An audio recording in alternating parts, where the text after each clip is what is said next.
Hello मेरे प्यारे दोस्त। तो आप सब कैसे हैं? उम्मीद करता हूं कि बहुत ही अच्छे होंगे और ज़िंदगी में अधिक से अधिक जीतने की कोशिश करें, क्योंकि सभी लोग बोलते हैं कि हार कर ही जीता जाता है और हार कर जो अनुभव मिलता है इंसान को वो कभी नहीं मिल पाता है।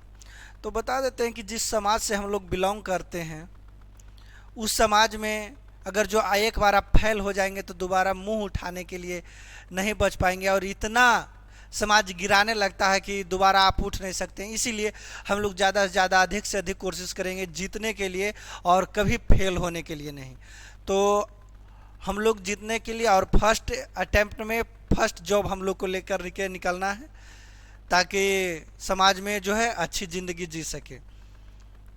तो आइए सबसे पहले हम लोग जो है करेंट अफेयर्स मैं बता रहा था और स्टैटिक सबसे पहले मैं आप लोग को बताऊंगा कि स्टैटिक कैसे हम लोग पढ़ें। स्टैटिक का एक क्लास चल चुकी है और हम लोग जो है भारत के प्रमुख दर्रे के बारे में जिक्र कर रहे हैं।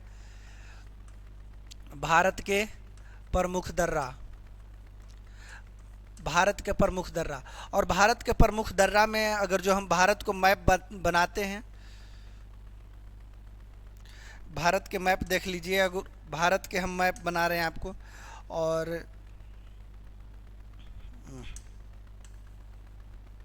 टेढ़ा लगन बनेगा भारत के मैप।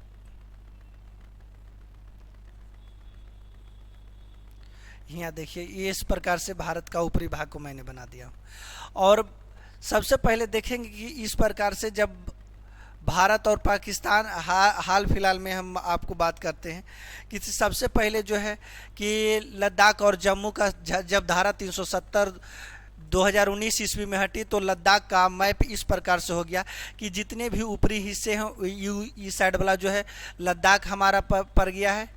क्या चीज़ इधर लद्दाख हो गया और इधर इस साइड से हम लोग अगर जो देखते हैं तो ये जम्मू कश्मीर है और ये क्या चीज़ है, जम्मू कश्मीर के बाद ये जो है हमारा ये हिमाचल प्रदेश है। और हिमाचल प्रदेश जब बंटवारा हुई थी तो अब जानेंगे कि सबसे पहले हम लोग ये भी जानते हैं कि भारत का जो सबसे उत्तरी भाग है वो पोक के क्षेत्र में पड़ता है, यानी पाकिस्तान ऑक्युपाइड कश्मीर। और पाकिस्तान ऑक्युपाइड कश्मीर में ये जो हिस्सा होता है वो अभी पाकिस्तान अधिकृत है, ये भारत का हिस्से में नहीं है। और दर्रा पढ़ रहे हैं तो चूंकि इसको हम लोग को जानना बहुत ही ज़रूरी है कि ये जो है अभी पोक के हिस्सा में पड़ता है, यानी पाकिस्तान के हिस्सा में।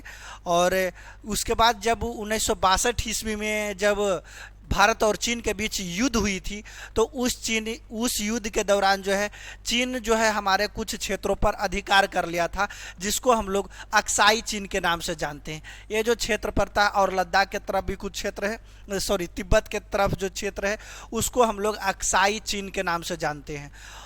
और इसको ये दोनों के बीच जो है एक क्षेत्र पड़ता है जिसको हम लोग LAC कहते हैं, यानी लाइन ऑफ एक्चुअल कंट्रोल। और इधर जो है line of control Pakistan LOC Pakistan के बीच पड़ता है जिसको हम लोग सीज फायर कहते हैं।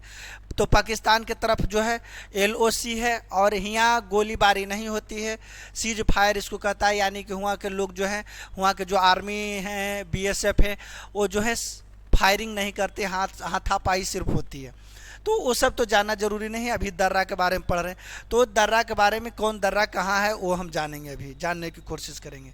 और सबसे पहले ये जो है ये भी जम्मू कश्मीर के क्षेत्र ही आता था, लेकिन ये जो है लद्दाख को बंटवारा कर दिया गया है तो ये लद्दाख इस तरफ हो गई लद्दाख, ये जो हो गया हमारा जम्मू कश्मीर हो गया। अब हम लोग पढ़ेंगे कि सबसे पहले दर्रा कहाँ कहाँ है। तो इधर तो हम लोग पढ़ लिए थे सिपकिला दर्रा है, क्या चीज़ फिर ये जो पढ़े थे हम लोग यहाँ से जो ये गुजरती है रोहतांग दर्रा है और ये जो क्षेत्र है इसको हम लोग बाड़ा लाचा दर्रा के नाम से जानते हैं। थोड़ा सा रिवीजन कर लेते हैं कल के टॉपिक पर भी। तो इसको क्या चीज़ हम लोग कहते हैं, बाड़ा लाचा दर्रा। और ये भी जाने थे हम लोग कि सिपकिला दर्रा से तिब्बत और भारत का जो क्षेत्र है, यानी भारत और चीन जाने की रास्ता है, इधर तिब्बत और मानसरोवर पड़ती है जिसको हम लोग कैलाश पर्वत भी जहाँ भोलेनाथ रहते थे वो क्षेत्र जो है तिब्बत में ही पड़ता है। तो क्या है कि इधर से जो है सिपकीला दर्रा निकलता है और सिपकीला दर्रा से ही जो हमारा एक नदी है सतलज नदी, अगर जो पूछ देगा कि सतलज नदी किस दर्रे से निकलती है तो ये जो है सतलज नदी जो है सिपकीला दर्रा से निकलती है। उसके बाद हम लोग रोहतांग दर्रा से पढ़े थे, रोहतांग दर्रा से ये भी हिमाचल प्रदेश में ही पड़ता है और हिमाचल प्रदेश यहाँ से भी दो नदी निकली थी। एक नदी को हम लोग कहते हैं रावी नदी और दूसरे ब्यास नदी। जो रोहतांग दर्रा का जो बर्फ जमा हुआ है उस बर्फ से जो पिघल करके वहाँ से दो नदियाँ निकलती है। और पिछले क्लास में हम ये भी पढ़े थे कि कुछ नदियाँ हैं जिनकी पुराने नाम यानी पुराने नामों में क्या कहा जाता है। ये सब जो है स्टोटी का टॉपिक है। और इधर से है जो इधर लेह और हिमाचल प्रदेश को जोड़ती है उसको हम लोग कहते हैं बाड़ा लाचा दर्रा। और बाड़ा लाचा दर्रा से जो नदी निकलती है उसको हम लोग चिनाब नदी कहते हैं। कौन सा नदी? चिनाब नदी। आज जो हम लोग को पढ़ना है, आज हम लोग को हिमाचल प्रदेश के बारे में पढ़ना है। क्या चीज़ पढ़ना है? हिमाचल प्रदेश के बारे में पढ़ना है। आज हम हिमाचल प्रदेश के बारे में पढ़ते हैं।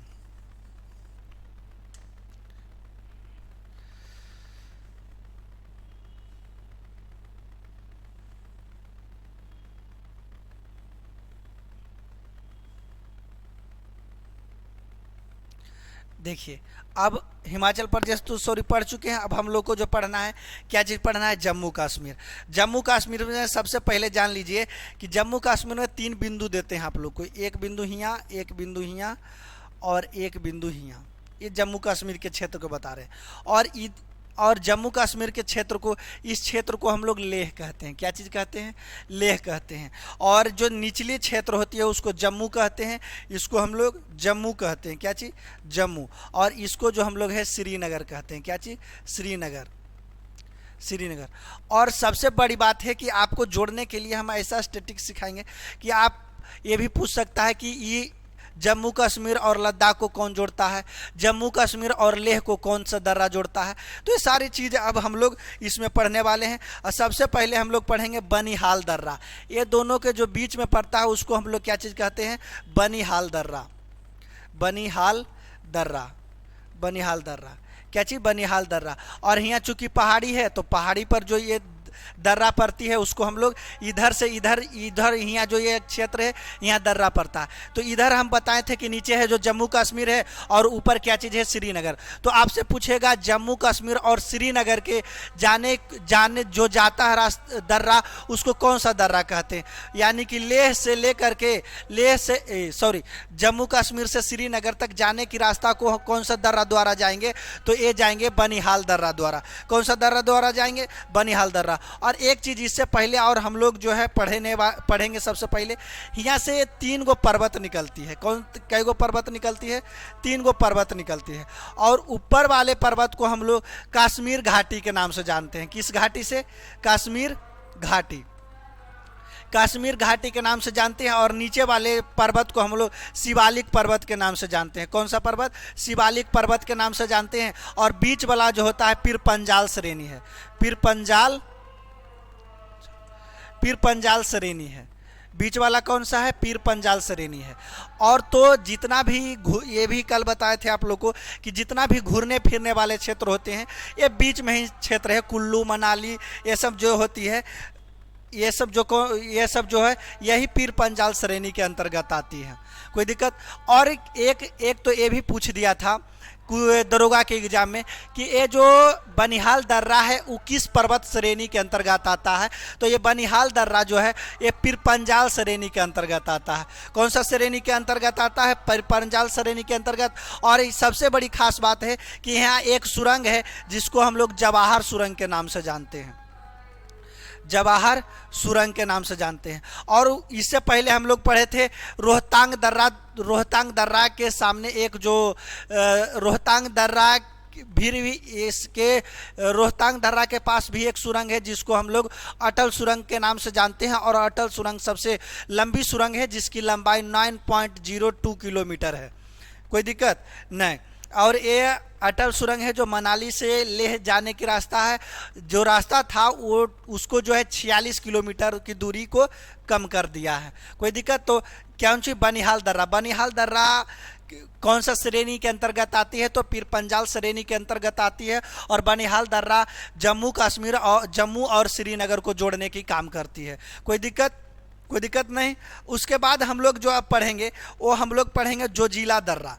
क्या चीज़ पढ़ेंगे? जोजिला दर्रा। यहाँ पर ही पड़ता है क्या चीज़? जोजिला दर्रा। जोजिला दर्रा, जोजिला दर्रा। और जोजिला दर्रा देख लीजिए, इधर श्रीनगर है, इधर लेह है। तो लेह और श्रीनगर को जोड़ने के काम कौन करती है? तो जोजिला दर्रा। लेह और श्रीनगर को जोड़ने के काम कौन करती है? जोजिला दर्रा। कौन सा दर्रा जोड़ने के काम करती है? जोजिला दर्रा। लेह और श्रीनगर को जोड़ने के काम कौन करती है? जोजिला दर्रा। और जम्मू कश्मीर में है जो बहुत सारे दर्रा पड़ते हैं। इधर जो सबसे ऊंचा है, जो पोक के अधिकृत है, उसमें भी एक श्रेणी है जिसको हम लोग सबसे ऊपरी श्रेणी के बताए थे कि काराकोरम श्रेणी आती है। और तो सबसे ऊपर जो यहाँ जो इधर तिब्बत और भारत को जोड़ने वाली एक जो रास्ता है, जिसको हम लोग एक काराकोरम दर्रा के नाम से भी जानते हैं। काराकोरम श्रेणी भी है और काराकोरम दर्रा भी है। काराकोरम दर्रा। क्या चीज? काराकोरम दर्रा। तो काराकोरम दर्रा भारत और चीन को जोड़ने का काम करती है। कौन? काराकोरम। और एक जो यहाँ पड़ता है और इधर एक यह पड़ता है यहाँ, जो कि किसको श्रीनगर और जो है पोक, श्रीनगर और पोक को जोड़ने का काम कौन करता है? तो बुर्जिला दर्रा। कौन सा दर्रा? बुर्जिला दर्रा।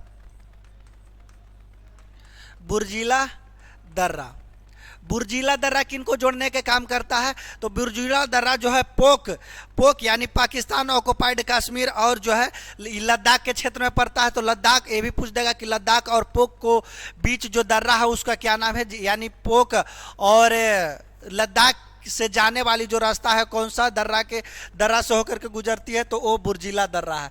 कौन सा दर्रा है? बुर्जिला दर्रा है। और पाकिस्तान में हिया भी है जो भारत और तिब्बत को जोड़ने के काम करती है। वो कौन सा दर्रा है? खुजरेब दर्रा। कौन सा दर्रा? खुजरेब दर्रा। तो भारत और तिब्बत को जोड़ने का कौन काम करता है? खुजरेब दर्रा। और भारत और पोक, यहाँ भी एक और दर्रा है जो पोक और लद्दाख को जोड़ने का काम करता है। वो लद्दाख को जोड़ने का काम करता है। वो कौन सा दर्रा है? अधील दर्रा। कौन सा है? अधील दर्रा। तो मैप पर भी अधील दर्रा मैप पर हम लोग समझेंगे ताकि जो है सभी को समझने में काफ़ी आसान हो। तो अब देख लीजिए कि जम्मू कश्मीर में कौन कौन सा दर्रा है। तो सबसे पहले जम्मू कश्मीर में हम लोग देखेंगे तो बनिहाल दर्रा। बनिहाल दर्रा का काम क्या है? तो बनिहाल दर्रा का काम है जम्मू और श्रीनगर को जोड़ने का काम करती है। यही एक सुरंग है जो अटल सुरंग है। दरोगा के एग्जाम में ये भी पूछ दिया था कि जो बनिहाल दर्रा है वो किस पर्वत श्रेणी के अंतर्गत आती है? तो ये पीर पंजाल पर्वत श्रेणी के अंतर्गत आती है। फिर उसके बाद हम लोग पढ़े हैं काराकोरम दर्रा, जोजिला दर्रा है जो श्रीनगर और लेह को जोड़ने की काम करती है। उसके बाद हम लोग पढ़े थे बुर्जिला दर्रा जो है लद्दाख और पोक को जोड़ने के काम करती है। ये भी एग्जाम में पूछ देगी कि सबसे ऊंचा दर्रा कौन है? सबसे ऊंचा दर्रा, तो सबसे ऊंचाई में आपको दिखाई दे रही है ये दर्रा, जिसको हम लोग काराकोरम दर्रा के नाम से जानते हैं। कोई दिक्कत? काराकोरम दर्रा के नाम से जानते हैं। ये सब हो गई कंप्लीट। और अधील दर्रा यहीं पड़ती है, खुजरेब दर्रा यहीं पड़ती है। तो जम्मू कश्मीर में कितने दर्रा है? तो जम्मू कश्मीर में बनिहाल दर्रा, जोजिला दर्रा, खुजरेब दर्रा, अधील दर्रा, काराकोरम दर्रा और करकोरम दर्रा। और एक चीज़ जान लीजिए कि ये भी आपसे पूछ सकते हैं कभी, ऑपरेशन विजन टोटल हम लिखा हुआ देंगे, ये तो अभी आप लोग को समझा रहे हैं। ऑपरेशन विजन किससे संबंधित है? तो ऑपरेशन विजन जो है भारत और पाकिस्तान के बीच जब युद्ध हुआ था, तो इस युद्ध को जो है सुलझाने के लिए जो है भारत के जो सेना गठन हुई थी उसको हम ऑपरेशन विजन कहते हैं। उसके बाद ऑपरेशन जिब्राल्टर भी पूछ दे तो ऑपरेशन जिब्राल्टर का संबंध किससे है, तो भारत और पाकिस्तान से है। ऑपरेशन विजय भी किससे संबंधित है, तो भारत और पाकिस्तान से संबंधित है। हालांकि भारत और गोवा से भी संबंधित है, क्योंकि गोवा पर जब अधिकार 1961 ईस्वी में किया गया था तो ऑपरेशन विजय के माध्यम से। लेकिन कारगिल युद्ध में कारगिल में जब चढ़ के सेना जिस प्रकार से ऑपरेशन किया था उसको भी हम लोग ऑपरेशन विजय के नाम से भी जानते हैं। तो ऑपरेशन भीषण हो गई, ऑपरेशन जिब्राल्टर हो गई और ऑपरेशन विजय हो गई। ये भी संबंधित किससे है, तो भारत और पाकिस्तान से संबंधित है, कोई दिक्कत नहीं। उसके बाद हम लोग अब जानेंगे, उसके बाद आगे हम लोग हिमाचल प्रदेश हम लोग पढ़ चुके हैं।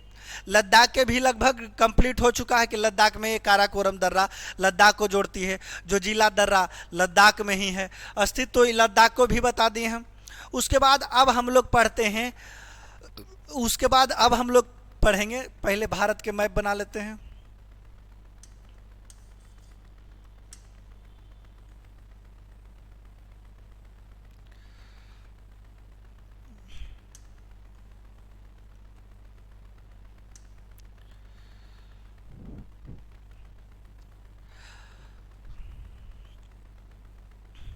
हाँ, इधर देख लीजिए, यहाँ तो लद्दाख हो गया, यहाँ जम्मू कश्मीर, यहाँ हिमाचल प्रदेश, ये जो क्षेत्र पड़ता है इसको हम लोग उत्तराखंड के नाम से जानते हैं। क्या चीज़, उत्तराखंड। उत्तराखंड में भी 3 दर्रा बहुत ही फेमस है। उत्तराखंड में कितना दर्रा फेमस है, 3 दर्रा, और तीनों ई साइड है। क्या चीज़, तीनों दर्रा ई साइड है।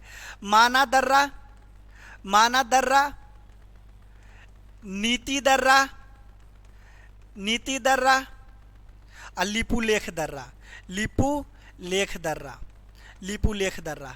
तो कितना दर्रा हो गया, माना, नीति, लिपू, माना, नीति और लिपू। और एक और जो दर्रा है वो बीच बीच कहाँ, उत्तराखंड में पड़ती है, जिसको हम लोग शिमला दर्रा के भी नाम से जानते हैं।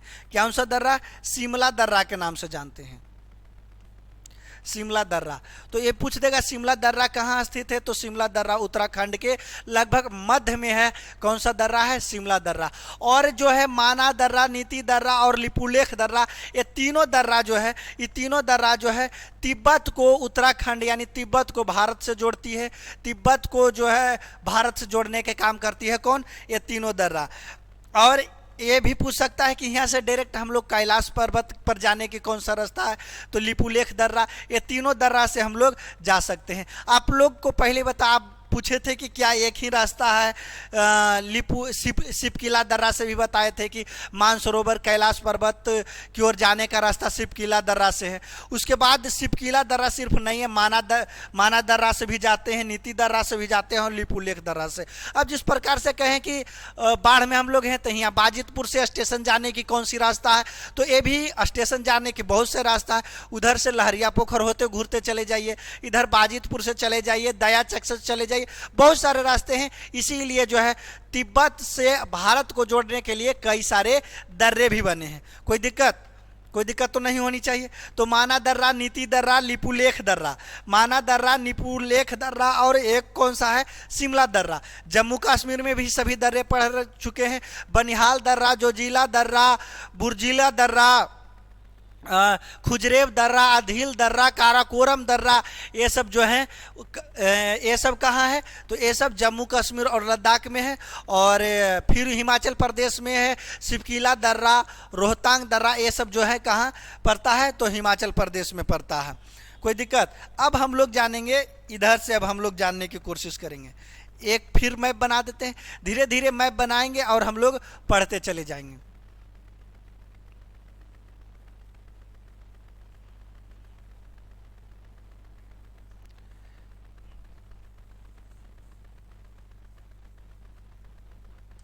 इधर अब पढ़ने वाले हैं हम लोग। इधर कौन कौन सा दर्रा होता है, जो हम जानते हैं कि एक कौन सा क्षेत्र है, सिक्किम है। कहाँ है, सिक्किम, सिक्किम। और सिक्किम में 2 दर्रा हम लोग जानते हैं कि सिक्किम में 2 दर्रा है जो काफ़ी फेमस दर्रा है सिक्किम में। कौन सा दर्रा है, एगो जलेपला दर्रा है, एगो नाथुला दर्रा है। कौन कौन सा दर्रा है, एगो जलेपला, एगो जलेपला दर्रा है, एगो नाथुला दर्रा है, नाथुला दर्रा। जलेपला दर्रा है, एगो नाथुला दर्रा है। कौन दर्रा है? जलेपला दर्रा है और एक नाथुला दर्रा है। नाथुला दर्रा से जो है रेशम मार्ग की, रेशम मार्ग, इसको हम लोग इसको रेशम मार्ग के नाम से जानते हैं। अब सबसे पहले आप जानते होंगे कि भारत और चीन के बीच जो रास्ता से जो व्यापार किया जाता था उसको हम लोग रेशम मार्ग के नाम से जानते हैं। ऐसा बात नहीं कि इसी का नाथुला दर्रा को ही सिर्फ रेशम मार्ग कहा जाता है, ऐसा बात नहीं है। प्राचीन काल से जितने भी दर्रे से व्यापार किए जाते थे उसको हम लोग रेशम मार्ग के नाम से जानते हैं। और भारत में लगभग 13 गो रेशम मार्ग है। कितने रेशम मार्ग है? 13 गो रेशम मार्ग। तो नाथुला दर्रा को रेशम मार्ग के भी नाम से जाना जाता है। किस नाम से जाना जाता है? रेशम मार्ग के नाम से जाना जाता है। और इसको भारत और चीन जाने के बोले हैं आपको कि जो है भारत और चीन के व्यापार होती थी इसी रास्ते से, इसीलिए जो है इसको रेशम मार्ग के भी नाम से जाना जाता है। और बताते हैं तो भारत और चीन जाने की रास्ता कौन सा है? एक और है, नाथुला दर्रा के द्वारा भी हम लोग जा सकते हैं। और जब 1962 ईस्वी में जब युद्ध हुआ था, 1962 ईस्वी में जब भारत और चीन के बीच युद्ध हुआ था, तो इसी रास्ते द्वारा, इसी दर्रा द्वारा जो है चीन के सैनिक हमारे ऊपर आके अटैक करने लगा। तो 1962 ईस्वी में जो है नाथुला दर्रा को पूरी तरह से बंद कर दिया गया था। फिर दोबारा इसको 2006 ईस्वी में खोल दिया गया। फिलहाल भारत और चीन के बीच जो है ये नाथुला दर्रा के द्वारा जो व्यापार होती है, जो भारत और चीन के बीच जो ये रास्ता है, इसको 2006 ईस्वी में खोल दिया गया। तो 1962 ईस्वी में इसको क्या चीज़ बंद कर दिया गया था, और 2006 ईस्वी में जो है इसको पुनः जो है खोल दिया गया है। पुनः खोल दिया है। क्या चीज़? इसको पुनः खोल दिया है। तो ये अब जान लिए। और इस यहाँ जो है अब हम लोग अरुणाचल प्रदेश में भी 2 दर्रा है, इसको भी हम लोग पढ़ने की कोशिश करेंगे। यांगप्पा दर्रा और दिफू दर्रा। यांगप्पा दर्रा और एक क्या चीज़ है? दिफू दर्रा। यंगप्पा दर्रा और दिफू दर्रा। यंगप्पा दर्रा और दिफू दर्रा कहाँ पड़ता है? तो ये हमारा यंगप्पा दर्रा और दिफू दर्रा जो पड़ता है वो अरुणाचल प्रदेश में पड़ता है। कहाँ पड़ता है? अरुणाचल प्रदेश में। और सबसे बड़ी बात है कि अब पूछ देगा कि ब्रह्मपुत्र नदी के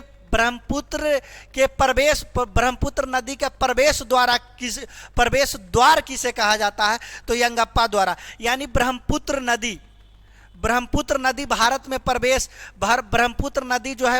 प्रवेश किस दर्रा द्वारा करता है? तो यंगप्पा दर्रा द्वारा प्रवेश करता है। सिपकीला दर्रा द्वारा कौन करता था प्रवेश? तो सिपकीला दर्रा द्वारा सतलज नदी भारत में प्रवेश करती है। उसके बाद रोहतांग दर्रा से 2 नदी का उद्गम होता है। रावी और ब्यास बाड़ा लचा दर्रा से 1 नदी का उद्गम होता है जिसका नाम है चिनाब नदी। और यंगप्पा दर्रा द्वारा जो है ब्रह्मपुत्र नदी का उद्गम होती है। यंगप्पा दर्रा द्वारा किस नदी का उद्गम होती है? यंगप्पा दर्रा द्वारा जो है किस नदी का उद्गम होती है? तो ब्रह्मपुत्र नदी के। और ये यहाँ जो अरुणाचल प्रदेश है जहाँ दोनों दर्रा इंपॉर्टेंट है। और दिफू दर्रा जो है 3 देशों के बीच विवाद चलते रहती है। 3 देशों, कौन कौन देश के बीच विवाद चलते रहती है? तो एक भारत, चीन और म्यांमार। भारत, चीन और म्यांमार के बीच जो है हमेशा विवाद चलते रहती है। भारत कहता है हमारा दर्रा है, चीन कहता है हमारा दर्रा है, और म्यांमार जो कहता है हमारा दर्रा है। तो दिफू दर्रा के बीच जो है ये भी पूछ सकते हैं किस दर्रा के बीच 3 देशों के विवाद है। ये नहीं देगा कि भारत, म्यांमार और चीन, इस सोझे दे देगा कि भारत 3 देशों के बीच जो है किस दर्रे को लेकर के विवाद है। तो दिफू दर्रा को लेकर के जो है 3 देशों के बीच विवाद है। और बताए थे कि दर्रा कहाँ कहाँ पड़ता है, किस किस क्षेत्र में पड़ता है। ये आपको बताए थे जहाँ पर्वतीय क्षेत्र होती है वहाँ ही दर्रा होता है। जहाँ पर्वतीय क्षेत्र होता है वहाँ दर्रा होता है। कोई दिक्कत? तो जहाँ जहाँ पर्वत था वहाँ ये दर्रे को हम लोग देख लिए। और अब जो है अब हम लोग को नीचे की दर्रा को देखने का काम करेंगे। और इसको हम लोग जो है पश्चिमी घाटी के नाम से जानते हैं। पश्चिमी घाटी के नाम से जानते हैं। और इसको हम लोग जो है पूर्वी घाटी के नाम से जानते हैं। क्या चीज़? पूर्वी घाटी के नाम से जानते हैं। कोई दिक्कत? पूर्वी घाटी। पूर्वी घाटी के नाम से जानते हैं, और पश्चिमी घाटी और पूर्वी घाटी के नाम से जानते हैं, कोई दिक्कत नहीं। और यहाँ जो पड़ता है इसको यहाँ पड़ता है नासिक, क्या चीज़, यहाँ नासिक पड़ता है। और यह जो क्षेत्र है इसको हम लोग पुणे के नाम से जानते हैं, क्या चीज़, पुणे के नाम से जानते हैं, कोई दिक्कत। तो नासिक और इसको क्या चीज़, पुणे के नाम से जानते हैं। और नासिक, और सबसे पहले जानेंगे कि नासिक में एक दर्रा है जिसको हम लोग क्या चीज़ कहते हैं, नासिक में एक दर्रा है जिसको हम लोग थाल घाट दर्रा कहते हैं, क्या चीज़, थाल घाट, थाल घाट दर्रा, थाल घाट दर्रा। थाल घाट दर्रा की थाल घाट दर्रा का काम क्या चीज़ है कि यहाँ ये महाराष्ट्र के क्षेत्रों में पड़ता है। कहाँ पड़ता है, ये जो है महाराष्ट्र के क्षेत्रों में पड़ता है, महाराष्ट्र। तो थाल घाट की कहाँ से कहाँ जोड़ती है, तो यह मुंबई से लेकर के नासिक जाने का रास्ता, किस दर्रा से होकर के जाएंगे, तो थाल घाट से जाएंगे। मुंबई से नासिक किस दर्रा द्वारा जाएंगे, तो थाल घाट दर्रा द्वारा जाएंगे। किस दर्रा द्वारा जाएंगे, थाल घाट दर्रा द्वारा। और यहाँ जो पड़ता है, यहाँ इसको कहते हैं हम लोग भोर घाट, क्या चीज़, भोर घाट, भोर घाट, क्या चीज़ कहते हैं हम लोग, भोर घाट कहते हैं। तो मुंबई से पुणे जाने के रास्ते को, मुंबई से पुणे जो दर्रा द्वारा जाते हैं वो कौन सा दर्रा है, भोर घाट। नासिक से मुंबई थाल घाट, नासिक से मुंबई थाल घाट, और मुंबई से पुणे जाने की दर्रा को कौन सा दर्रा कहते हैं, तो भोर घाट दर्रा कहते हैं। कौन सा दर्रा कहते हैं हम लोग, भोर घाट दर्रा के नाम से जानते हैं। और सबसे पहले जानते हैं कि इधर का जो क्षेत्र होता है केरल है, और इधर जो पड़ता है हम लोगों को तमिलनाडु है, क्या चीज़, तमिलनाडु। और यहाँ एक पर्वत है, क्या चीज़ है, यहाँ एक पर्वत है जिसको हम लोग नीलगिरी पर्वत के नाम से जानते हैं, नीलगिरी पर्वत के नाम से जानते हैं। और नीलगिरी पर्वत के बीच फिर नीचे आती है कौन, अन्नामलाई पर्वत। कौन सा पर्वत, अन्नामलाई पर्वत, अन्नामलाई पर्वत। तो इधर क्या चीज होगी, ऊपर हो गई नीलगिरी, और नीलगिरी से नीचे जो होती है अन्नामलाई, और अन्नामलाई से एक और नीचे होती है जिसको हम लोग कार्डमेमम की पहाड़ी कहते हैं, या तो इलायची की पहाड़ी कहते हैं, क्या चीज़, इलायची की पहाड़ी।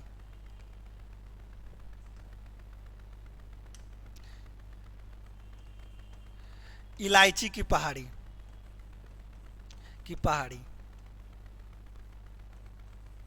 इलायची की पहाड़ी के नाम से जानते हैं, क्या चीज़ कहते हैं, इलायची की पहाड़ी। और आप लोग को बता देते हैं नीलगिरी और अन्नामलाई के बीच जो है एक और दर्रा है जिसको हम लोग पाल घाट के नाम से जानते हैं, क्या चीज़ के नाम से जानते हैं, पाल घाट के नाम से जानते हैं। और पाल घाट का काम क्या है, केरल से कहाँ जाने का रास्ता है, केरल से तमिलनाडु जाने के रास्ता को किस दर्रा द्वारा जानेंगे, तो हम लोग किस दर्रा द्वारा जाएंगे, पालघाट दर्रा के द्वारा। किस दर्रा, तमिलनाडु से केरल किस दर्रा द्वारा जाएंगे, तो पालघाट दर्रा द्वारा। और ये भी पूछ सकता है कि पालघाट दर्रा जो है किस किस पर्वतों के बीच है, तो नीलगिरी और अन्नामलाई पर्वत के बीच है, नीलगिरी और अन्नामलाई के पर्वत के बीच है। और भारत में एक दर्रा और है जो है अन्नामलाई और इलायची की पहाड़ी के बीच में जो पड़ती है, इसको हम लोग सिंगकोट दर्रा कहते हैं, क्या चीज, सिंगकोटा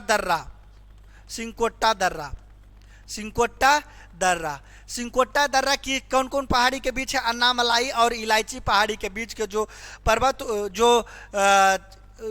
जो बीच का रास्ता है वो कौन सा, सिंगकोटा दर्रा है। तो सिंगकोटा दर्रा ये फेमस नहीं है, इसको याद कर लीजिए क्योंकि फेमस क्वेश्चन जो है एग्जाम में नहीं पूछती है। तो आप लोग मन से पढ़िए। और जो है सबसे बड़ी बात है कि आज के लड़के और लड़कियां काफ़ी बिगड़ जाती है और बिगड़ जाते हैं। तो जो आपसे दिन रात रात भर बात करती है वो कब आपको बदल छोड़कर चले जाएगी इसकी कोई गारंटी नहीं है, और वो आपकी 100% है ये भी आपको कोई गारंटी नहीं है। तो मन से पढ़िए और ज़्यादा इधर उधर ध्यान नहीं दीजिए, ज़्यादा इधर उधर ध्यान दीजिएगा तो फिर तो काम ही गड़बड़ा जाएगा। और तो अब पर्वत जो है भारत के प्रमुख पर्वत हम लोग पढ़ा दिए हैं, और प्रमुख पर्वत के कुछ नोट्स भी है, नोट्स आज जरूर डाल देंगे क्योंकि पर्व तो टोटल ख़त्म हो चुकी है। और टोटल नोट जितनी बात बोले हैं एक एक बात को हम जो है हैंड रिटन नोट डालेंगे। और हमारे जो टेलीग्राम चैनल है उस पर, टेलीग्राम चैनल पर सारे नोट डाल देंगे और उस चैनल पर जो है आप सारे लोग जो है आ जाइएगा और उसका लिंक डाल देंगे ताकि सबको पीडीएफ जो है मिलता रहे। और जो है अब हम लोग जो है पढ़ने के क्या चीज़ कोशिश करेंगे, तो अब हम लोग जो पढ़ेंगे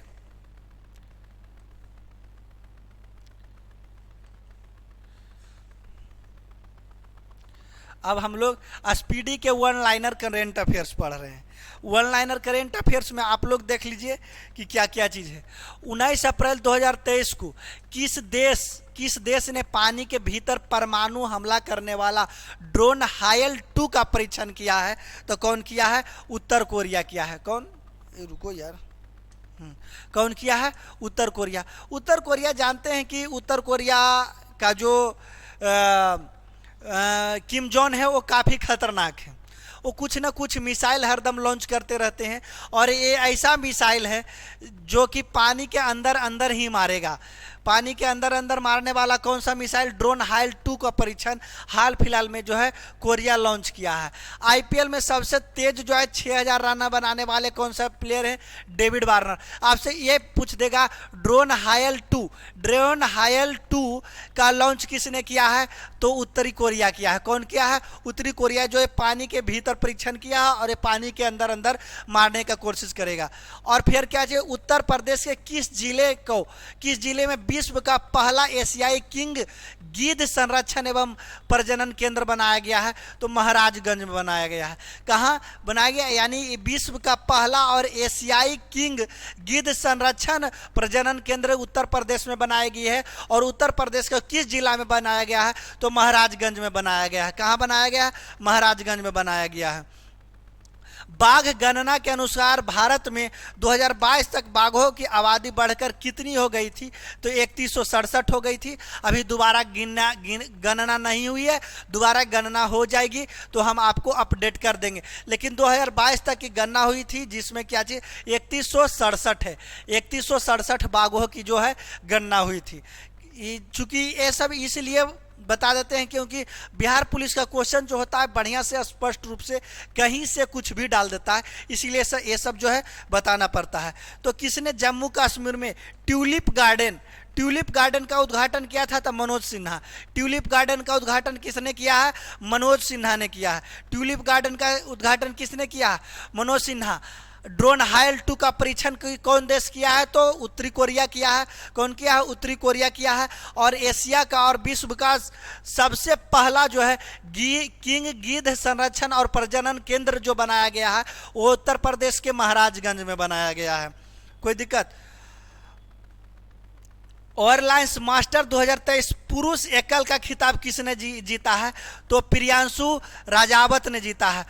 ऑरलियंस मास्टर 2023 के पुरुष एकल का जो खिताब है वो किसने जीता है? तो प्रियांशु राजावत ने जीता है। कौन जीता है?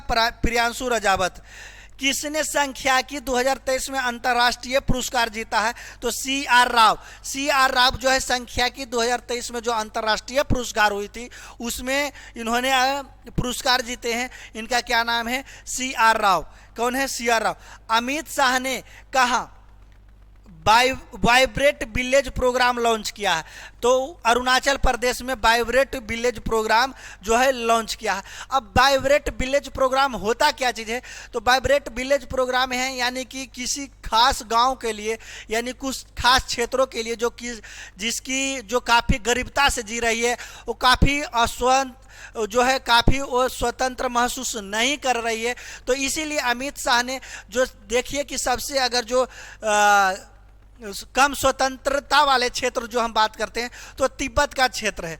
तिब्बत पर चूंकि चीन का अधिकार है, चीन उस पर काफ़ी हक जमाए हुए हैं, इसी कारण जो है भारत के जो है गृह मंत्री अमित शाह ने वाइब्रेट विलेज लॉन्च किया है। उस कारण उस गांव को जो है खास पैकेज द्वारा उस गांव को काफ़ी विकास किया जाएगा। ये कौन लॉन्च किए हैं? तो यह vibrant village programme Amit Shah launch किए हैं। कहाँ? अरुणाचल प्रदेश में। कहाँ किए हैं? अरुणाचल प्रदेश में।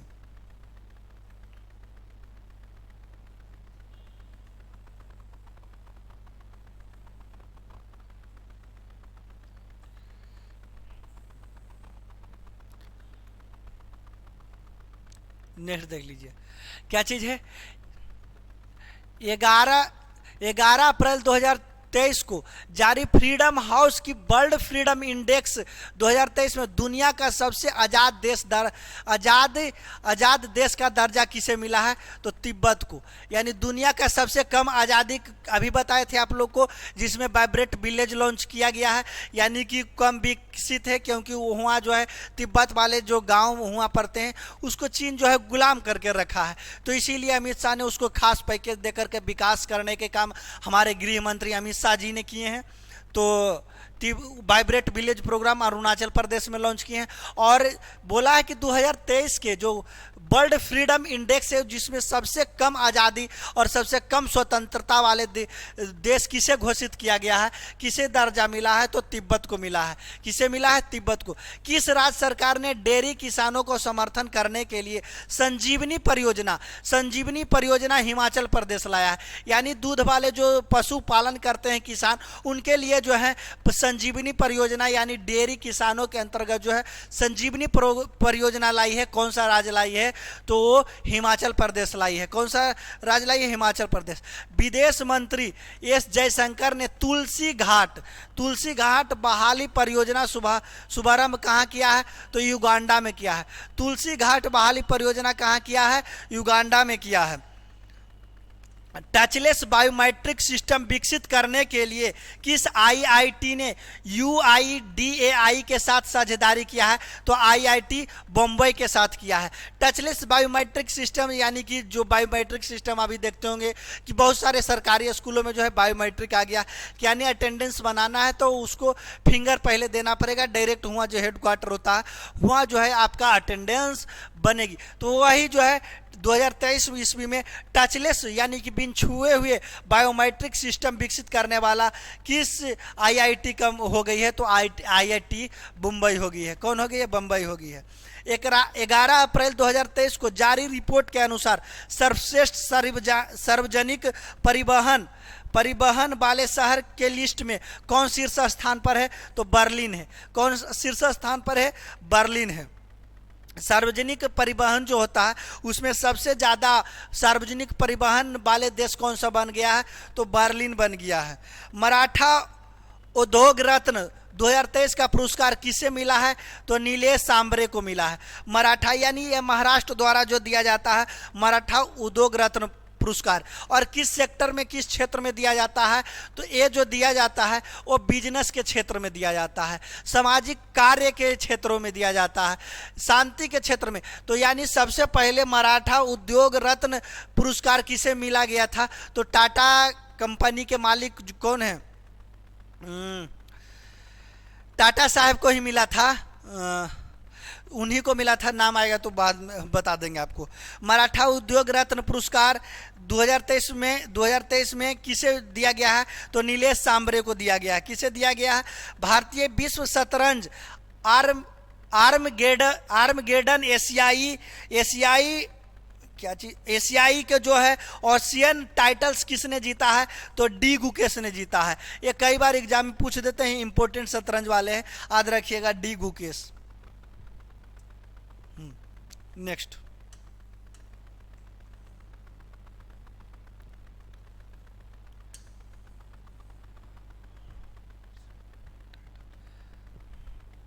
देख लीजिए। आईपीएल में सबसे तेज जो है 100 विकेट लेने वाला हर्षल पटेल, ये पूछेगा नहीं, क्योंकि इससे पहले भी बताए थे सबसे तेज 50 विकेट लेने वाले खलील अहमद, आ गई सबसे तेज 100 विकेट लेने वाले हर्षल पटेल। कौन? हर्षल पटेल। भारत में पहली semi high speed regional rail service का नाम क्या दिया गया है? रैपिडेक्स। क्या नाम दिया गया? यानी भारत की पहली जो है सेमी हाई स्पीड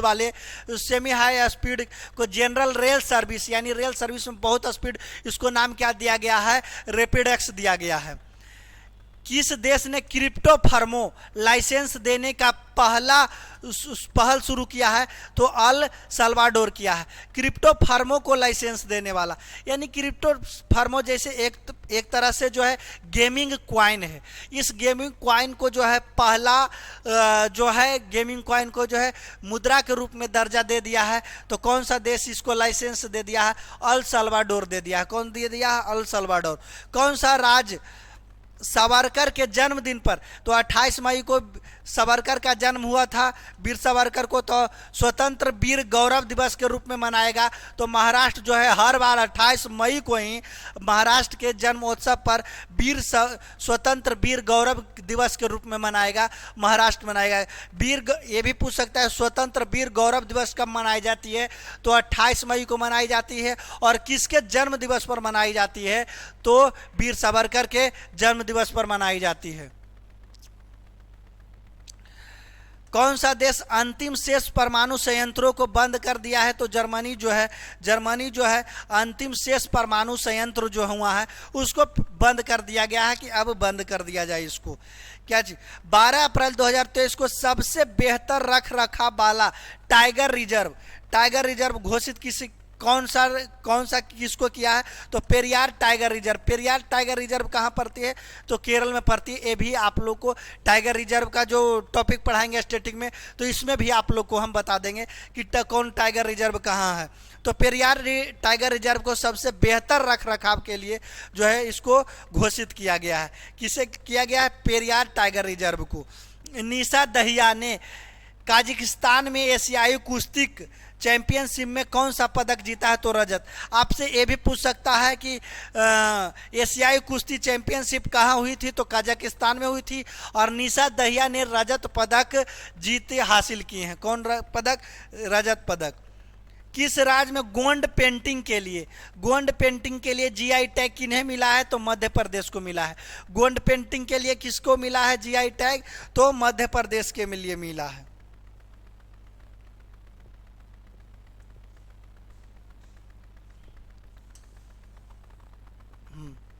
नेक्स्ट देख लीजिए, सेबी का अपना 35वां स्थापना दिवस कब मनाया है, तो 12 अप्रैल को मनाया है।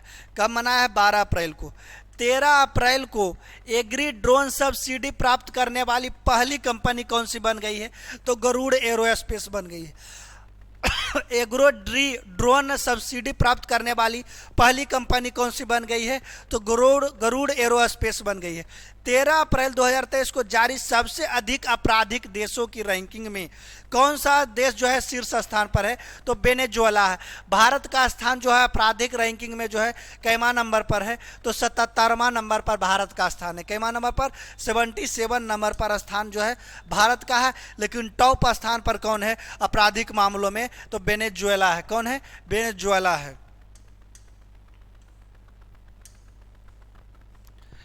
नेक्स्ट, भारत का पहला 3D प्रिंटेड डाकघर कहाँ खोला गया है, तो बेंगलुरु में खोला गया है 3D प्रिंटेड डाकघर।